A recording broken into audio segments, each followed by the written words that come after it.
ஸ்டெப்பாக அமைஞ்சு small cap and mid கேப்பை வந்து கொஞ்சம் உயர்வதற்கான வாய்ப்புகள் உண்டு. ஏன்னா லார்ஜ் கேப் பொறுத்த மட்டும் இயர் அண்ட் ரிசல்ட் வரும்போது இந்த ட்ரேட் டீல் ஒரு வழியாக செட்டில் ஆயிடுச்சு. அதனால் இயர் அண்ட் ரிசல்ட் வரதன் காரணமாக ஏப்ரலை ஒட்டி உங்களுக்கு மார்க்கெட் ஒரு ஸ்டேபிளான ஒரு இதை நோக்கி மூவ் ஆக ஆரம்பிச்சிடும் அப்படின்னு எதிர்பார்க்கலாம். டாரிஃபோடைய கன்க்ளூஷன் இதெல்லாம் நல்லபடியாக முடியும் பட்சத்தில் நம்மளுடைய இந்திய பங்குச்சந்தைகள் அடுத்தடுத்த புதிய உயரத்திற்கு ரெடியாக இருக்குமா. இந்த மாதிரி காரணமே வெள்ளியும் தங்கமும் போன வருஷம் ஃபுல்லாக உயர்ந்து கொண்டே இருப்பதற்கு முக்கியமான காரணம் இந்த டாரிஃப் வார் தான். அதனால இந்த ட்ரேட் வார் அனௌன்ஸ்மெண்ட் அப்படிங்கிறது ஷேர் மார்க்கெட்டுக்கு ஒரு இனிப்பான செய்தி அப்படின்னா அது தங்கம் வெள்ளிக்கு ஒரு கசப்பான செய்தி. ஸோ தங்கம் வெள்ளியை பொறுத்த மட்டும் அது இவ்வளோ அது மட்டும் இல்லை, அது பயங்கரமாக ததும்பி இருந்தது, பப்ளி ஸ்டேஜில் இருந்தது, எப்போ வெடிக்குமோ அப்படிங்கிற மாதிரி இருந்தது. அதனால மறுபடியும் பார்த்தீங்கன்னா பழைய சப்போர்ட் லெவல்னு சொல்லக்கூடிய வெள்ளியை பொறுத்த மட்டும் 200 ரூபாய், தங்கத்தை பொறுத்த மட்டும் ஒரு 12,000 13,000 ரூபாய், இல்லை அதிகபட்சமாக போனால் 13,000 ரூபாய் அந்த அளவுக்கு வருவதற்கான வாய்ப்புகள் உண்டு. அப்படிங்கிறதுனால ஸோ யூஎஸ் ட்ரேட் டீல் அப்படிங்கிறது நிச்சயமாக தங்கம் வெள்ளியில் ஒரு பாதிப்பை கண்டிப்பாக ஏற்படுத்தியிருக்குன்னு சொல்லலாம். வணக்கம் மேம். வணக்கம்மா. யூஎஸுக்கும் இந்தியாவுக்கும் நடுவில் ஒரு ட்ரேட் டீல் அக்ரிமெண்ட் சைன் ஆனது தான் சமீப காலத்தில் பங்குச்சந்தையை சுற்றி நடந்த ஒரு முக்கியமான விஷயமா பார்க்குறோம். இந்த ட்ரேட் அக்ரிமெண்ட்னால இந்திய பங்குச்சந்தைக்கு என்ன தாக்கம் வரப்போகுது? உங்களோட ஃபர்ஸ்ட் ஒப்பீனியன் என்னவா இருந்தது மேம்?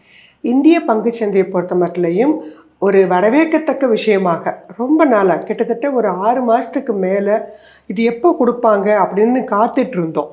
ஒரு ஃபார்மலாக வரும்னு நினச்சா திடீர்னு ஒரு நாள் என்ன பண்ணிட்டாரு, பட்ஜெட்டுக்கு அடுத்த நாள் அனௌன்ஸ்மெண்ட்டு வந்துருச்சு. ஸோ இந்த அனௌன்ஸ்மெண்ட்டு காரணமாக பட்ஜெட் அன்றைக்கி பார்த்துருப்பீங்க, மார்க்கெட்டு ஒரே நாளில் நிஃப்டி வந்து 500 பாயிண்ட் இறங்கி இருந்தது. ஒருவேளை இந்த அனௌன்ஸ்மெண்ட் வரலன்னு வச்சுக்கோங்களேன், இன்னுமே மார்க்கெட் என்ன இருக்கும்னா இன்னும் டீப் டவுனில் போயிருக்கும். ஆனால் இந்த அனௌன்ஸ்மெண்ட் வந்தது இந்த 500 பாயிண்ட்டையும் அடுத்த நாள் என்ன பண்ணிடுச்சு, மேக்கப் பண்ணி பழைய இடத்துக்கே கொண்டு வந்து நிறுத்திட்டாங்க. ஸோ அதனால் இந்திய பங்குச்சந்தைகளை பொறுத்த மட்டும் யூஎஸ் ட்ரேட் டீல் அப்படிங்கிறது ஒரு வரவேற்கத்தக்க விஷயமாக பார்க்கப்பட்டது. இது வந்து இப்போ தான் நம்மளுடைய மினிஸ்டர் சொல்லியிருக்கிறாங்க, மார்ச் மிட்டில் தான் வந்து அதிகாரப்பூர்வமாக இப்போ வந்து ஒரு ட்விட்டரில் வந்து அனௌன்ஸ்மெண்ட் கொடுத்தது அந்த மாதிரி தானே இருந்தது. ஒரு அதிகாரப்பூர்வமான அறிவிப்பாக மார்ச் 15 தேதிக்குள்ளே வந்துடும் அப்படின்னு இன்றைய நம்ம பதிவின் போது சொல்லியிருக்கிறாரு. ஸோ அதனால் அது வந்து உறுதிப்படுத்தி அவர் தகவல் தான் அப்படிங்கிறத மார்க்கெட் இப்போ கன்ஃபார்ம் பண்ணியிருக்கும். ஸோ இதோடைய தாக்கம் அப்படிங்கிறது இனி வரக்கூடிய வாரங்களில் கண்டிப்பாக எதிரொலிக்கும். அன்றைய தினமே எதிரொலிச்சிருச்சு. உங்களுக்கு மார்க்கெட் வந்து 670 பாயிண்ட்டுக்கு மேலே அப்பில் கொடுத்துருந்தாங்க. பட்டு இது வந்து நியூஸ் பேஸ்டாக இருந்தது இல்லையா. பட் இது ஃபைனலைஸ் ஆகும்போது தான் ஒவ்வொரு செக்டர் வைஸ் எதிரொலிக்கும் அப்படின்னு எதிர்பார்க்கலாம். எனவே இந்த யூஎஸ் ட்ரேட் டீல் அப்படிங்கிறது அப்படியே தொய்வில் போயிட்டு இருந்த ஒரு மார்க்கெட்டுக்கு ஒரு மிக முக்கியமான ஒரு இம்பார்ட்டன்ட் ஒரு விஷயம் அப்படின்னு நம்ம சொல்லலாமா. இது ஒரு பாசிட்டிவான விஷயம் தான். மார்க்கெட் இதன் மூலமாக ஒரு பூஸ்ட் ஆகும் அப்படின்னு சொல்கிறீங்க. குறிப்பாக எந்தெந்த செக்டர்லலாம் இதோட இம்பாக்ட் இருக்கும், பாசிட்டிவாக எந்தெந்த செக்டருக்குலாம் இருக்கும் மேம்? முக்கியமாக எக்ஸ்போர்ட் ஓரியன்டாக யூஎஸில் எந்தெந்த கம்பெனிகள்லாம் எந்தெந்த செக்டர்ஸ் எல்லாம் யூஎஸை பேஸ் பண்ணி நம்ம அதிகமான அளவுக்கு எக்ஸ்போர்ட் பண்ணிகிட்ருக்கோம். ஸோ அதில் இருக்கக்கூடிய செக்டர்ஸ்ன்னு பார்த்திங்கன்னா டெக்ஸ்டைல்ஸ் இருக்கலாம், அடுத்ததாக ஐடி கம்பெனிகள், மேனுஃபேக்சரிங் செக்டர்ஸு, ஃபார்மா செக்டரு, ஸ்பெஷாலிட்டியான chemicals, footwear, gems and jewelleries, இன்னும் இந்த மாதிரி ஒரு 10 செக்டருக்கு மேலே இருக்குது. இவங்க எல்லாருமே மேஜராக ஃபோக்கஸ் பண்ணி இருக்கிறவங்க தான். நம்ம பாதிக்கு கிட்டத்தட்ட $500 பில்லியன் வந்து நம்ம யூஎஸ்லேருந்து பொருட்களை வந்து நம்ம பண்ணிகிட்ருக்குறோம் அப்படிலாம் சொல்கிறாங்க. ஸோ அப்படி இருக்கும்போது இதில் மேஜராக இருக்கக்கூடிய செக்டர் அப்படின்னு பார்த்தீங்கன்னா நான் இப்போ சொன்ன செக்டர், இது இல்லாமல் ஏர்க்ராஃப்ட் சொல்லலாம், பிளாஸ்டிக் ப்ராடக்ட்ஸு, ஹோம் டெக்கார், இந்த மாதிரி நிறைய விஷயங்கள் நம்ம யூஎஸ்க்கு வந்து எக்ஸ்போர்ட் பண்ணிகிட்ருக்கோம். இந்த மாதிரி செக்டர்ஸ் எல்லாமே இந்த நியூஸ் 25% 18% மாற்றிருக்காங்க இல்லையா. இன்னுமே கொஞ்சம் எதிர்பார்த்தோம், ஓரளவு கொடுத்துருக்காங்க, ஃபுல் ஃப்ளெஜ்டாக கொடுக்கல. ஆனால் இந்த 18% அப்படிங்கிறதும் கூட இந்த செக்டர் ஏற்கனவே இந்த செக்டர் எல்லாமே மார்க்கெட் டவுனில் இருந்ததுனால இறங்கிட்டு இருந்தது. ஐடி செக்டர் சொல்லவே வேண்டாம், பயங்கரமாக இறங்கி இருந்தது. ஸோ இந்த நியூஸ் அப்படிங்கிறது ஐடி செக்டரை பொறுத்த மட்டும் ஒரு பூஸ்டப்பாகவே இருக்குன்னு சொல்லலாம். நான் மேற்சொன்ன எல்லா செக்டருமே இனி வரக்கூடிய காலங்களில் இந்த அக்ரிமெண்ட் வந்து ஃபைனலைஸ் ஆகி அதிகாரப்பூர்வ தகவல்களாக வரும்போது இந்த செக்டர்ஸில் உள்ள கம்பெனிகள் எல்லாமே சற்று ஏறுமுகத்தை நோக்கி ஏற ஆரம்பிக்கும். பாசிட்டிவாக என்னென்ன செக்டர்ஸ்லாம் இருக்க போகுது அப்படிங்கிறத சொல்லிட்டீங்க. இந்த ட்ரேட் அக்ரிமெண்ட்னாலேயே ஏதாவது ஒரு துறைகளுக்கு நெகட்டிவ் இம்பாக்டும் இருக்குமா? நெகட்டிவ் இம்பேக்ட் அப்படின்னா இம்போர்ட் ஓரியன்ட் கம்பெனிஸ் இருப்பாங்க இல்லையா, அவங்களுக்கு சில இருக்கலாம். அதே மாதிரி யூஎஸில் இருக்கக்கூடிய கம்ப்ளைண்ட்ஸ் ரூல்ஸ் அண்ட் ரெகுலேஷனுக்கு ஃபாலோ பண்ணி போகிற கம்பெனிகளுக்கு இந்த யூஎஸ் ட்ரேட் டீல் வந்து சற்று சாதகமாக இல்லாமல் இருக்கலாம். பெரிய லாஸ்ன்னு கிடையாது.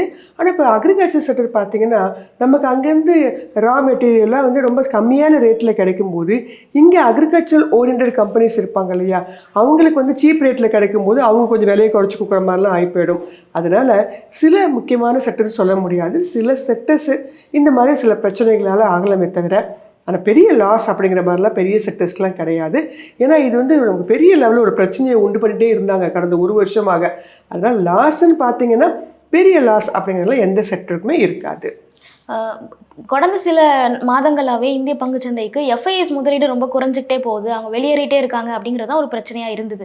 இப்போது இந்த ட்ரேட் அக்ரிமெண்ட்டின் அடிப்படையில் இந்திய பங்குச்சந்தை மேலே எஃப்ஐஎஸ்க்கு ஒரு அட்ராக்ஷன் வருமா, திருப்பியும் அவங்க உள்ளே வரதுக்கான பாசிபிலிட்டிஸ் எல்லாம் இருக்கா? ஆமாம், கொஞ்சம் பாசிபிலிட்டிஸ் இருக்குது. அது போன வாரமே நம்ம பார்த்துருந்தோம். ஒரு 5000 கோடிக்கு மேலே ஒரே நாளில் வந்து இன்வெஸ்ட் பண்ணியிருந்தாங்க. ஏன்னா ஒரு ஸ்டெபிலிட்டி கிடைக்குது இல்லையா, ஸோ விசிபிலிட்டி கிடைக்குது. ஒரு ட்ரேட் செட்டப்பில் வந்து ஒரு நார்மலான ஒரு சிச்சுவேஷன், இன்னும் ஏற்றுவாரா, இன்னும் குறைப்பாங்களா, இங்கேயும் சரி அங்கேயும் சரி, ஒரு கிட்டத்தட்ட ஒரு வார் அனௌன்ஸ்மெண்ட், அதாவது ட்ரேட் வார்னு சொல்லிட்டு இருந்தாங்க. ஸோ அப்படி இருக்கும்போது ஒரு சின்ன கன்க்ளூஷனுக்கு வந்திருக்காங்க. ஸோ அப்படி இருக்கும்போது உங்களுக்கு எஃப்ஐஎஸ் வந்து உள்ளே வரத்துக்கு வாய்ப்பு இருக்குது. ஒரு லாங் டேர்மில் ஒரு எக்கனாமிக் ஸ்டெபிலிட்டி ஏற்படும் அப்படிங்கிற நம்பிக்கையில் இந்த ஒரு விஷயம் அப்படிங்கிறது எஃப்ஐஎஸ்க்கு ஒரு சாதகமான அம்சம்தான். ஸோ அதனால் உங்களுக்கு கேபிட்டல் இன்ஃப்ளோஸும் கொஞ்சம் வரத்துக்கு வாய்ப்பு இருக்குது. ஃபாரின் இன்வெஸ்ட்மெண்ட் இன்ஃப்ளோஸும் இந்த ஒரு ஸ்டெபிலிட்டி அதுக்காக ஒரு காரணத்திற்காக வரதுக்கான வாய்ப்புகள் இருக்குமா. செக்டர் வைஸ் பார்க்கும்போது நிறைய பாசிட்டிவான இம்பேக்ட் தான் இருக்கும் அப்படின்னு சொல்லிட்டீங்க. அடுத்தது ஸ்மால் கேப்போ இல்லை மிட் கேப்போ இல்லை லார்ஜ் கேப்போ இந்த மாதிரி நம்ம பிரித்து பார்த்தோம் அப்படின்னா அதுலேயும் இந்த ட்ரேட் அக்ரிமெண்ட்டோட இம்பேக்ட் இருக்குமா? பெரும்பாலும் லார்ஜ் கேப் கம்பெனிகள் ஸ்டேபிளாக இருக்கக்கூடியது தான். Mid cap and small cap கம்பெனிகள் தான் அதிகமான அளவுக்கு யூஎஸில் எக்ஸ்போர்ட் ஓரியன்ட் கம்பெனிஸ்களாக நம்ம இந்தியாவில் இருக்காங்க. ஸோ அதனால் இந்த பிரச்சனையின் காரணமாக மிட் அண்ட் ஸ்மால் கேப்ஸ் கவனிச்சிருப்பீங்க. கடந்த ஒரு வருஷத்தில் ரொம்ப ரொம்ப ரொம்ப இறங்குனது ஸ்மால் கேப்பு, அதுக்கு அடுத்தபடியாக மிட் கேப். நல்ல குரோத்தை கொடுக்கும், ஆனால் அதே சமயம் அதில் ரிஸ்க்கும் அதிகம், வாலட்டாலிட்டி அப்படிங்கிறது அதிகம்.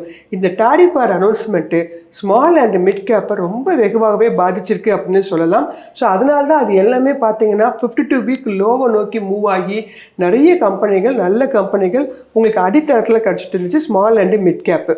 ஸோ இந்த விஷயம் ஒரு பூஸ்டப்பாக அமைஞ்சு ஸ்மால் கேப் அண்ட் மிட் கேப்பை வந்து கொஞ்சம் உயர்வதற்கான வாய்ப்புகள் உண்டு. ஏன்னா லார்ஜ் கேப் பொறுத்த மட்டும் அவங்க பெரிய லெவலில் இருக்கவங்க ஃபண்டமெண்டலி ஸ்ட்ராங்கான கம்பெனிகள், எந்தவித பிரச்சனைகளுக்கும் பெருசாக பாதிப்புக்கு உள்ளாக மாட்டாங்க. ஆனால் இவங்க எக்ஸ்போர்ட் ஓரியன்ட் கம்பெனிகளாக அதிகமாக இருக்கும் பட்சத்தில் இந்த டாரிஃபோடைய ரிலாக்ஸேஷன் அப்படிங்கிறது ரொம்ப ஹெல்ப்ஃபுல்லாக இருக்கும் மிட் அண்ட் ஸ்மால் கேப் கம்பெனிகளுக்கு. பொதுவாக நம்ம செக்டர் வைஸ் பேசும்போது குறிப்பாக யூஎஸ் சம்மந்தப்படுத்தி பேசும்போது ஐடி அண்ட் ஃபார்மா எப்போவுமே எப்படி பர்ஃபார்ம் பண்ண போகுதுன்னு ஒரு கேள்வியாக இருக்கும். ஸோ இந்த ட்ரேட் அக்ரிமெண்ட்டுக்கு அப்புறமா ஐடி அண்ட் ஃபார்மா இது ரெண்டுத்தில் என்ன இம்பாக்ட் இருக்கும்? ஐடி கம்பெனிகள் ஏற்கனவே ரொம்ப இறங்கியிருந்தாங்க, அவங்களுக்கு இந்த பிரச்சனையும் இல்லை.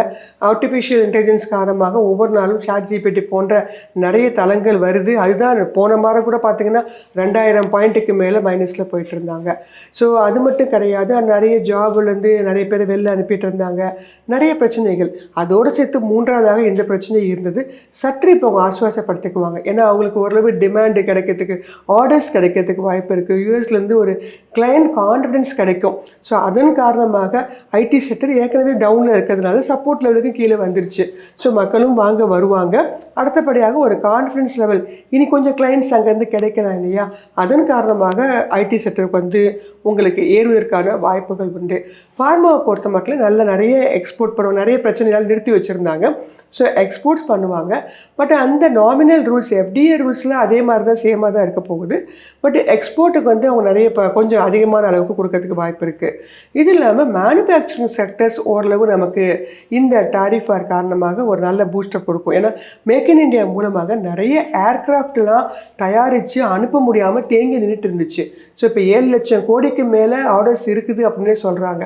இப்போ அதெல்லாம் வந்து போக ஆரம்பிக்கும் போது உங்களுக்கு ப்ராஃபிட் வரதுக்கான வாய்ப்புகள் உண்டு. அதனால் ஐடி, ஃபார்மா, மேனுஃபேக்சரிங் செக்டர் முதல்ல உங்களுக்கு இந்த பிரச்சனையின் காரணமாக இது ரிலாக்ஸ் பண்ணதுனால கொஞ்சம் பூஸ்ட் ஆகிறதுக்கான வாய்ப்புகள் அதிகமாகவே இருக்குது. இந்த அறிவிப்பு வந்த மறுநாள் மார்க்கெட் ஒரு 2000 பாயிண்ட்ஸ்க்கு மேலே போனதை பார்த்தோம். ஆனால் அதுக்கப்புறமும் மார்க்கெட்டில் ஏற்கனவே இருந்த மாதிரி அந்த வொலட்டிலிட்டி தொடர்ந்துக்கிட்டே இருக்குது. ஸோ இந்த அறிவிப்புக்கு அப்புறமும் மார்க்கெட்டில் ஏன் இவ்வளோ வொலட்டிலிட்டி இருக்கு மேம்? ஆனால் இந்த வாலட்டாலிட்டி அப்படிங்கிறதுமா ஒரு ஷார்ட் டேர்மில் நியூஸ் பேஸ்டாக இருந்தது. ஏற்கனவே பெரிய லெவலில் பட்ஜெட்டோட தாக்கம் இருக்கும் பட்சத்தில் ஒரு வாரத்துக்கு நார்மலாகவே ஒரு வாலட்டாலிட்டி இருக்கும். 10வது இவங்க 2வது நாளே இந்த நியூஸ் அப்படிங்கிறத கொடுத்துருக்காங்க. ஸோ இந்த ஷார்ட் டேர்ம் வாலட்டாலிட்டி இன்னுமே இருக்கும். இப்போ நம்ம மினிஸ்டர் வந்து அனௌன்ஸ்மெண்ட்டை கொடுத்துருக்காங்க, பிரைம் மினிஸ்டர்லாம் அனௌன்ஸ்மெண்ட்டை கொடுத்துருக்காங்க. இப்போ இதோட தாக்கம் உங்களுக்கு மார்க்கெட் ஓப்பன் பண்ணோன்னு இருக்கும். இந்த ஷார்ட் டேர்மில் இந்த வாலட்டாலிட்டி அப்படிங்கிறது கண்டிப்பாக இருக்கும். ஆனால் லாங் டேர்மில் பொறுத்த மட்டும் ஒரு ஸ்டேபிளான ஒரு விஷயம் வர ஆரம்பிச்சு வச்சு அவங்க அதை அதிகாரப்பூர்வமாக நிரூபிச்ச மாதிரி அறிக்கையெல்லாம் விடும்போது அது ஸ்டேபிள் ஆகிடும். அப்போ லாங் டேர்மில் வழக்கம் போல் மார்க்கெட் வந்து ஒரு ஸ்மூத்தான ஒரு ஸ்டேஜுக்கு வந்துடும் அப்படின்னு எதிர்பார்க்கலாம். இது வந்து ஒரு நியூஸ் பேஸ்டாக இருக்கிறதுனால தான் இந்த வாலட்டாலிட்டி அதிகமாக இருக்குது. இப்போ முதலீட்டாளர்களை பொறுத்த வரைக்கும் இந்த மாதிரி நியூஸ் எல்லாம் வரும்போது அப்போ இனி எக்ஸ்போர்ட் செக்டர் நல்லா பெர்ஃபார்ம் பண்ணுமா, நான் அதில் முதலீடு செய்யணுமா, டெக்ஸ்டைலில் முதலீடு செய்யணுமா அப்படின்னு நிறைய குழம்பிக்கிறாங்க. ஸோ இந்த அனௌன்ஸ்மெண்ட்டை பொறுத்து ஒரு இன்வெஸ்டரும் அவங்க போர்ட்ஃபோலியோவில் செக்டர் வைஸ் ரீபேலன்ஸ் பண்ணணுமா?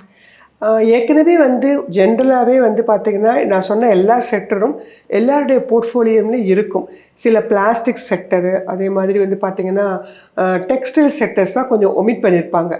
ஜென்ரலாக நார்மலாக செலக்ட் பண்ணுறவங்க பார்த்திங்கன்னா ஃபினான்ஸு, ஆயில் அண்டு கேஸு, கண்டிப்பாக ஐடி வச்சுருப்பாங்க, டெலிகாம் வச்சுருப்பாங்க, எஃப்எம்சிஜி, இது மாதிரி நிறைய ஒரு முக்கியமான சில ட்ரெடிஷ்னல் செக்டர்ஸ் வச்சுருப்பாங்க. இப்போ வந்து பார்த்திங்கன்னா இந்த பிரச்சனையின் காரணமாக உங்களுக்கு நிறைய நல்ல கம்பெனிகளே பார்த்திங்கன்னா நல்ல டவுன் ட்ரெண்டில் கிடச்சிட்ருக்கு. ஸோ இப்போ நீங்கள் செலக்ட் பண்ணும்போது இந்த எக்ஸ்போர்ட் ஓரியன்ட் கம்பெனிஸ்களை வந்து ஏற்கனவே விலையும் கம்மியாக கிடச்சிட்ருக்கு. இந்த டாரிஃப் வாருங்கிறது ஒரு ட்ரிகர் பாயிண்ட்டாக அமைஞ்சு உங்களுக்கு அந்த ப்ரைஸை தூக்கி விடுறதுக்கு வாய்ப்பு இருக்குது. ஸோ ஸ்விங் ட்ரேடிங் பண்ணுறவங்க, எஸ்பெஷலி லாங் டேர்ம் இன்வெஸ்டர்னு பண்ணுறவங்க டைவர்சிஃபைடாக அவங்களுடைய போர்ட்ஃபோலியோவை வடிவமைச்சுக்குவாங்க.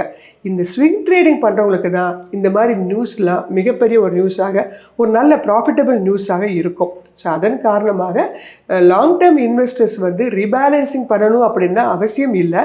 ஆனால் மார்ச் வருது இல்லையா, ஸோ கண்டிப்பாக டேக்ஸ் ஹார்வெஸ்டிங்காக அவங்க இப்போ வந்து கண்டிப்பாக எல்லாருமே ரீபேலன்ஸ் பண்ணுறதுக்கு ரெடி ஆகிடுவாங்க.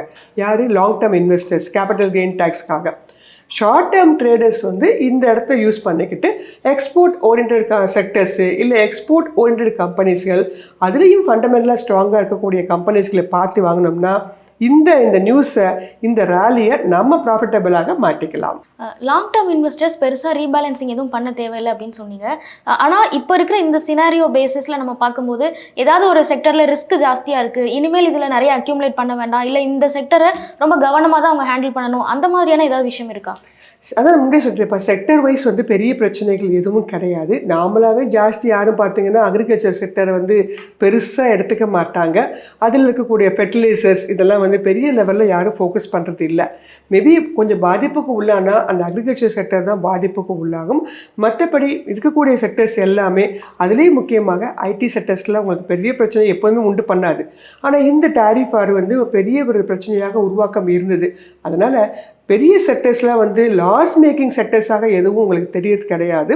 ஸோ அது இருக்கிறதுல யார் பெட்டர் பெர்ஃபார்மன்ஸ் பண்ண போகிறாங்களோ அந்த மாதிரி செக்டர்ஸில் உள்ள கம்பெனிகளை தேர்ந்தெடுத்துக்கிறது எப்போதுமே நல்லது தான். இப்போ இந்த டேரிஃப் பிரச்சனையும் ஓரளவுக்கு ஒரு முடிவுக்கு வந்த மாதிரி நமக்கு பார்க்குறோம். ஸோ இனிமேல் இந்திய பங்குச்சந்தை என்ன மாதிரியான ஒரு மூவ்மெண்ட்டில் இருக்கும், இதுக்கப்புறம் மார்க்கெட்டில் இருந்த அந்த வொலட்டிலிட்டிலாம் குறைஞ்சி ஒரு அப் ட்ரெண்ட் இருக்கும் அப்படின்னு எதிர்பார்க்கலாமா மேம்? இதுக்கப்புறம் வந்து ஆமாம், கண்டிப்பாக நான் அப்படி தான் எதிர்பார்க்குறேன்.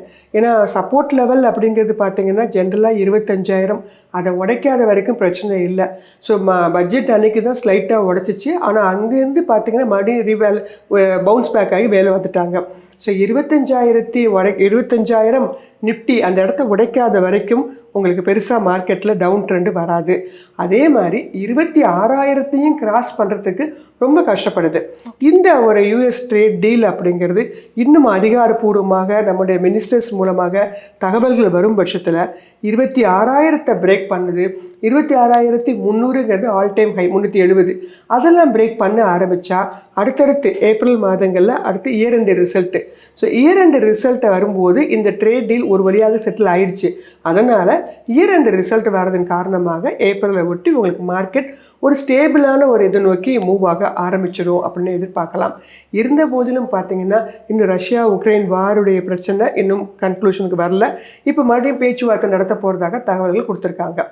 இந்த பேச்சுவார்த்தையும் சுமூகமாக நடைபெறும் பட்சத்தில் டெஃபினட்டாக மார்க்கெட் நல்ல அப்ட்ரெண்டுக்கு மூவ் ஆக ஆரம்பிக்கும். இருந்த போதிலும் நேயர்கள் ஒவ்வொரு நாளுமே இந்த வார் அனௌன்ஸ்மெண்ட் பற்றி என்ன வருது, இந்த ட்ரேடு கன்ஃபர்மேஷன் என்ன வருது, அதே மாதிரி கரன்சி டாலருடைய மூவ்மெண்ட் எப்படி இருக்குது, அதெல்லாம் வந்து தெரிஞ்சு வச்சுக்கிறதுங்கிறது ரொம்ப நல்லது. இதெல்லாம் கூட வந்து மார்க்கெட்டில் வந்து சின்ன சின்ன விஷயங்களை உங்களுக்கு வந்து கண்ட்ரோல் பண்ணிகிட்டே இருக்கும். ஸோ அது மாதிரி முக்கியமாக பாலிசி சேஞ்சஸ் யூஎஸில், ஏன்னா அடுத்து வந்து நம்மளுடைய பவல் இருக்கார் இல்லையா, ஜெரோம் பவலுடைய பதவிக்காலம் முடிய போகுது மே மாதத்தோட. அவர் அனௌன்ஸ் பண்ணிட்டார், கெவின் வாஷ் அனௌன்ஸ் பண்ணிட்டாரு. ஸோ இவங்க ரெண்டு பேருமே ஒருத்தருக்கு ஒருத்தர் முரண்பட்ட கருத்துக்களை உடையவங்க. மிஸ்டர் ஜெரோம் பவல் சார் வந்து இதை இறக்கிட்டே இருப்பார், இன்ட்ரெஸ்ட் ரேட்டை இறக்கிட்டே இருப்பார். ஆனால் இவங்க கெவின் கேஷ்வர்த் என்ன சொல்கிறாங்கன்னா, அவர் டாலருக்கு தான் முக்கியத்துவம் கொடுப்பாரு, அவர் இன்ட்ரெஸ்ட் ரேட்டை அதிகப்படுத்துறதுக்கு வாய்ப்பு இருக்குது அப்படின்னு சொல்கிறாங்க. ஸோ அப்போ அவர்களுடைய மூமெண்ட் எப்படி இருக்குன்னு கேட்டிங்கன்னா, share market, bond market, dollars improve பண்ணுறது, இந்த மாதிரி தான் இருக்குன்னு சொல்கிறாங்க. ஸோ யூஎஸில் இருக்கக்கூடிய அந்த பாலிசி சேஞ்சஸ் அப்படிங்கிறது கண்டிப்பாக யூஎஸ் மார்க்கெட்டில் பிரதிபலிக்கும். அதோட இம்பேக்ட்டு டெஃபினட்டாக வேர்ல்டு மார்க்கெட்டில் எப்போதுமே பிரதிபலிக்கும். அப்படிங்கிறதுனால இந்த விஷயங்கள் எல்லாமே, நான் சொன்ன விஷயங்கள், பாலிசி சேஞ்சஸ்ஸு, அடுத்து நமக்கு இயர் எண்ட் ரிசல்ட்டு, டாரிஃப் அவருடைய கன்க்ளூஷன், இதெல்லாம் நல்லபடியாக முடியும் பட்சத்தில் நம்மளுடைய இந்திய பங்குச்சந்தைகள் அடுத்தடுத்த புதிய உயரத்திற்கு ரெடியாக இருக்குமா. யூஎஸ்க்கும் இந்தியாவுக்கும் நடுவில் சைன் ஆகிற இந்த ட்ரேட் அக்ரிமெண்ட் வந்து மார்க்கெட்டில் என்ன மாதிரியான இம்பாக்ட் கொடுக்கும் அப்படிங்கிறத நம்ம பேசணும். இன்னொரு பக்கம் கோல்டு அண்ட் சில்வர், இந்த ரெண்டு மெட்டலுமே இப்போ பயங்கரமாக ஒலட்டைலாக இருக்குது. மக்களுக்கு அது பின்னாடி என்ன நடந்துட்டு இருக்கு அப்படிங்கிற குழப்பமும் இருக்குது. ஸோ இந்த ட்ரேட் அக்ரிமெண்ட் கோல்டு அண்ட் சில்வர்லையும் இம்பாக்டை கொடுக்குமா? நிச்சயமாக கொடுக்கும். நம்மளுடைய முந்தைய பதிவுகளில் எடுத்து பார்த்தாங்கன்னு தெரியும். நான் ஏற்கனவே சொல்லியிருந்தேன், நம்ம வெள்ளியில் ஆல் டைம் ஹை பற்றி பேசிகிட்டு இருந்தோம். இந்த மாதிரி காரணமே, வெள்ளியும் தங்கமும் போன வருஷம் ஃபுல்லாக உயர்ந்து கொண்டே இருப்பதற்கு முக்கியமான காரணம் இந்த டாரிஃப் வார் தான். ஸோ அதனால் ஒரு ஹெவன் மெட்டீரியலாக என்ன பண்ணாங்க, பிஸ்னஸில் எல்லாம் பண்ணாமல், பாண்ட் மார்க்கெட்டில் பண்ணாமல், ஷேர் மார்க்கெட்டில் பண்ணாமல், தங்கம் மற்றும் வெளியில் கொண்டு போய் முதலீட்டாளர்கள் இன்வெஸ்ட் பண்ணாங்க. இப்போ என்ன பண்ண ஆரம்பிச்சிட்டாரு, இவருடைய பக்கம் எங்கே திரும்புது, உங்களுக்கு இந்த சைடு திரும்புது, ஷேர் மார்க்கெட் சைடு திரும்புது. அதனால தான் பாருங்கள், பிட்காயின்னு பாருங்கள் எவ்வளோ இறங்கியிருக்கு. ஸோ தங்கம் வெள்ளியும் பார்த்தீங்கன்னா இறங்கிட்டே இருக்குது. அதனால் இந்த ட்ரேட் வார் அனௌன்ஸ்மெண்ட் அப்படிங்கிறது ஷேர் மார்க்கெட்டுக்கு ஒரு இனிப்பான செய்தி அப்படின்னா அது தங்கம் வெள்ளிக்கு ஒரு கசப்பான செய்தி. ஸோ தங்கம் வெள்ளியை பொறுத்த மட்டும் அது அது மட்டும் இல்லை, அது பயங்கரமாக ததும்பி இருந்தது, பப்ளி ஸ்டேஜில் இருந்தது, எப்போ வெடிக்குமோ அப்படிங்கிற மாதிரி இருந்தது. 15,000 கிராஸ் பண்ணும்போதே கொஞ்சம் பயம் இருந்தது. அதனால தான் உங்களுக்கு வந்து பார்த்திங்கன்னா அந்த இடத்துல ப்ராஃபிட் புக்கிங்கும் நடந்துகிட்டு இருக்குது. அதே மாதிரி கெவின் வாஷ் அவருடைய அனௌன்ஸ்மெண்ட் அப்படிங்கிறதும் மிக முக்கியமான ஒரு விஷயம். ஸோ இந்த ட்ரேட் வார் கன்க்ளூஷனுக்கு வருது, நியூஸ் வந்ததுக்கே எவ்வளோ இறங்கியிருக்கு பாருங்கள். இன்னும் அதிகாரப்பூர்வ அறிக்கைகள்லாம் வரும்போது என்னுடைய எதிர்பார்ப்பு தங்கம் வெள்ளி, அதுலேயும் வெள்ளி வந்து பார்த்திங்கன்னா பயங்கர வாலட்டைல். இன்னுமே வந்து கிராம் இன்றைய தினமே பார்த்தீங்கன்னா ஆபரணத்தில் இருக்கக்கூடிய, நான் ETF பற்றி பேசல, ஆபரணத்தில் உள்ளது 280, மேபி உங்களுக்கு அது இன்னும் 250 230 வரைக்கும் கூட வருவதற்கான வாய்ப்புகள் உண்டு. ஏன்னா அங்கே எப்படி வந்து வார் அனௌன்ஸ்மெண்ட் ட்ரேடு வார் கொடுத்த பிறகு தங்கம் வெள்ளி எப்படி ஏறிச்சு, இப்போ அதுக்கு முடிவுக்கு வந்துட்டு இருக்கு அப்படின்னா இந்த சைடு என்ன ஆக ஆரம்பிக்கும், அது இறங்க தானே ஆரம்பிக்கும். ஸோ அதனால் தங்கம் வெள்ளி வாங்குறவங்க கொஞ்சம் வெயிட் பண்ணி வாங்குங்க, மார்ச் கடைசியில் அந்த மாதிரி வாங்குங்க. நடுவில் ஒரு திடீர்னு ஏறுற மாதிரிலாம் இருக்கும், ஏன்னா இறங்குனது கொஞ்சம் ஒரு புல் பேக் கொடுக்குது. ஆனால் உண்மையிலே பார்த்தீங்கன்னா இந்த அனௌன்ஸ்மெண்ட் அப்படிங்கிறது தங்கம் வெள்ளிக்கு ஒரு ஃபேவரபிளான நியூஸ் இல்லை. ஆனால் அதுக்காக அதே சமயம் அது ரொம்ப இறங்கி ரொம்ப பழைய ரேட்டுக்கெலாம் வந்துருமான்னு கேட்டிங்கன்னா அந்த லெவலுக்கும் வராது. ஒரு சர்டன் ஸ்டேஜுக்கு வந்த பிறகு, ஏன்னா இங்கே எப்போதுமே யூசேஜ் இருக்குது இல்லையா. ஸோ அதன் காரணமாக இப்போ கம்பெனிங்கன்னா திடீர்னு காணாமல் போயிடலாம், அங்கே பிரச்சனை ஆகலாம். ஆனால் இது உலோகம். ஸோ இந்த உலோகம் அப்படிங்கிறது எந்த அளவுக்கு ஏறிச்சோ அந்த ரொம்ப வேகமாக ஏறிச்சு இந்த வருஷம். அதனால மறுபடியும் பார்த்தீங்கன்னா பழைய சப்போர்ட் லெவல்னு சொல்லக்கூடிய வெள்ளியை பொறுத்த மட்டும் 200 ரூபாய், தங்கத்தை பொறுத்த மட்டும் ஒரு 12,000 13,000 ரூபாய், இல்லை அதிகபட்சமாக போனால் 13,000 ரூபாய், அந்த அளவுக்கு வருவதற்கான வாய்ப்புகள் உண்டு. அப்படிங்கிறதுனால அதில் இன்வெஸ்ட் பண்ணியிருக்கிறவங்க, புதுசாக பண்ணணும்னு நினைக்கிறவங்க கொஞ்சம் சிறுக இறங்க வாங்கிட்டே வாங்க. ஏற்கனவே வச்சுருக்கவங்க ஓரளவு லாபத்தில் இருக்கீங்கன்னா கொஞ்சம் பதிவு பண்ணிக்கிறது நல்லது. மறுபடியும் இறங்கி வந்தால் வாங்கலாம், இல்லை கையில் வச்சுக்கிறதே வச்சுக்கோங்க, திருப்பி ஏறும்போது அந்த ரேலியை யூஸ் பண்ணிக்கலாம். ஆனால் தங்கம் வெள்ளி அப்படிங்கிறது இந்த அளவு நல்லா ஏற்றுருந்துச்சு இல்லையா, இனி அடுத்த வாய்ப்புக்கான காலம் ஷேர் மார்க்கெட்டுக்கான காலம். அது ரொம்ப டவுனில் இருக்குது. அதனால இனிமேல் அந்த சைடு திரும்ப ஆரம்பிச்சிருவாங்க. அந்த ஜொலிப்பு பழைய அந்த ஏற்றம் அப்படிங்கிறதெல்லாம் வரத்துக்கு இன்னும் அடுத்து கொஞ்ச நாள் நம்ம வெயிட் பண்ண வேண்டியது இருக்கும். ஸோ யூஎஸ் ட்ரேட் டீல் அப்படிங்கிறது நிச்சயமாக தங்கம் வெளியில் ஒரு பாதிப்பை கண்டிப்பாக ஏற்படுத்தியிருக்குன்னு சொல்லலாம். இந்த யூஎஸ்க்கும் இந்தியாவுக்கும் நடுவில் சைன் ஆயிருக்கிற இந்த ட்ரேட் அக்ரிமெண்ட்டை ஒரு இன்வெஸ்டர் எப்படி புரிஞ்சுக்கணும் அப்படின்னு ரொம்ப டீட்டெயிலாக எக்ஸ்பிளைன் பண்ணியிருக்கீங்க. Thank you so much. Thank you so much. மேலும் ஈடி தமிழ் சேனல்ல வரப்போகும் பிசினஸ் மற்றும் அது ரிலேட்டடான வீடியோவை பார்க்க உடனே கீழே இருக்க சப்ஸ்கிரைப் பட்டனை கிளிக் பண்ணுங்க.